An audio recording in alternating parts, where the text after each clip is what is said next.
What's up, family? This is your boy Ivan Hall, the Credit King. I want to share this technique you can use with your American Express card that will help you improve your utilization rate. Your utilization rate is the amount of credit you use compared to the amount of credit that you have. Most credit experts agree that you should try to use no more than 30% of the actual credit that you were granted.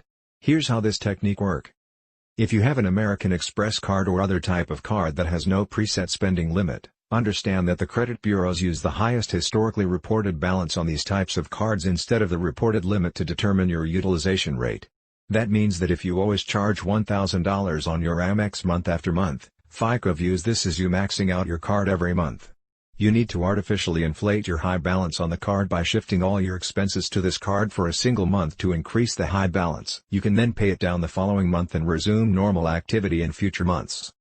I do not recommend making unnecessary purchases, just shift your usual bills to this card for 1 month. Using the previous example, if you charge $1,000 every month on your card, you would need to charge $3,333 on the card during 1 monthly billing cycle. That way, when you return to your usual total of $1,000 the following month, you will have a 30% utilization rate instead of a 100% utilization rate.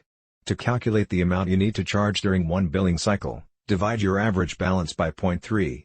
The math for the example above is, 1,000 divided by 0.3 equals 3,333.